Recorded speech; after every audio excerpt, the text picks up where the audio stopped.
Anotem, quando os fiascos se acumulam, eles puxam a carta super trunfo do Bolsonaro. Fizeram. No sábado, inexplicavelmente, sem sentido algum, decretaram a prisão preventiva do maior líder popular desse país. O único que pode sair na rua sem precisar de segurança. Além do Lula falando besteira e do fiasco na COP30, as notícias do Correio dizem que o Correio, se não receber 20 bilhões de reais de empréstimo, não passa no final do ano. Se tentar privatizar o Correio hoje, não consegue. Nem de graça. As dívidas superam o valor de uma estatal destruída pelo governo do PT. A fila dos benefícios do INSS, 2,8 milhões de brasileiros. O presidente Lula disse que ia acabar com elas. Mais que dobrou. Master, bilhões de fraude. Bilhões. Brasília está em pânico. Inclusive, até onde se saiba, escritórios multimilionários de advocacia já estão começando a picar papel, com medo de ser envolvidos ou descobertos no celular do Vorcaro. Crise no Congresso. A base os líderes do governo, tanto no Senado quanto na Câmara dos Deputados, brigaram com os respectivos presidentes. Ou seja, todo mundo pulando a barca. Anotem, quando os fiascos se acumulam, eles puxam a carta super trunfo do Bolsonaro. Fizeram. No sábado, inexplicavelmente, sem sentido algum, decretaram a prisão preventiva do maior líder popular desse país. O único que pode sair na rua sem precisar de segurança. O único que entra no avião comercial sem ser vaiado. Prenderam. Se você quer ver o grau de degradação moral que chegou o Brasil, leiam o despacho de Alexandre de Moraes prendendo preventivamente Bolsonaro. Os argumentos. Duas frases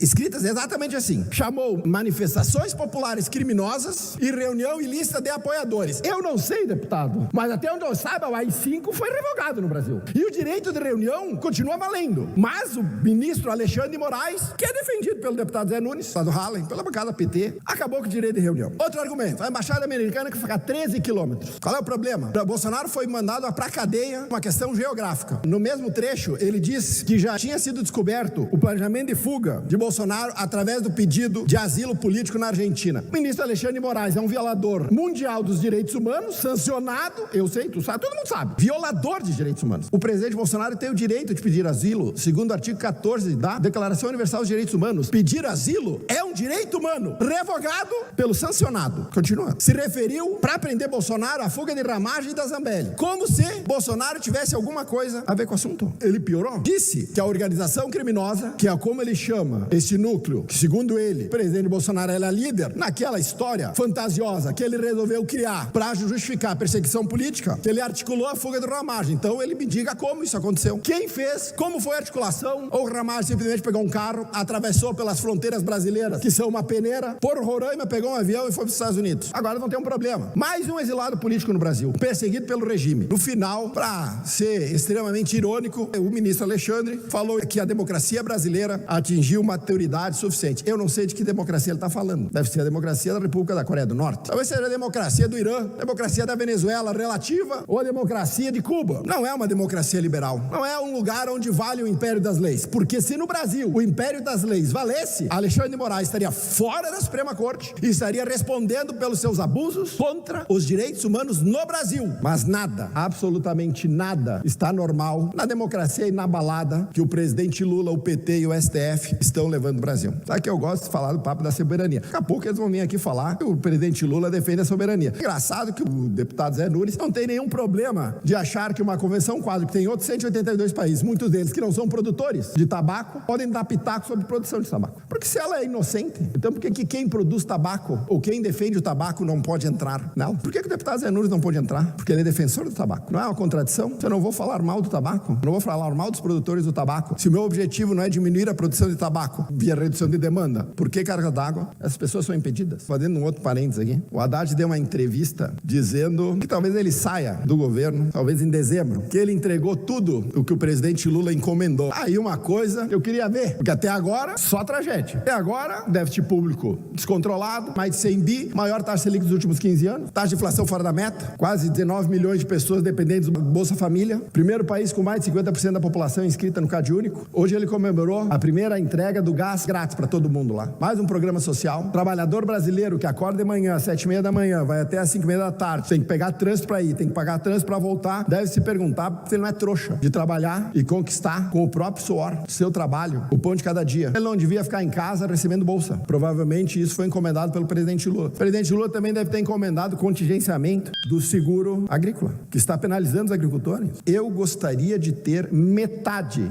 da autoestima de Fernando Haddad. O pior ministro da Educação que o Brasil já teve, pior prefeito de São Paulo que a cidade já teve, e agora o pior ministro da Fazenda que o Brasil já teve, e tem a cara de pau de virar público dizer que está tudo certo no Brasil, que está tudo bem, que está tudo ok. Impressionante a falta de senso de realidade que o nosso ministro da Fazenda tem.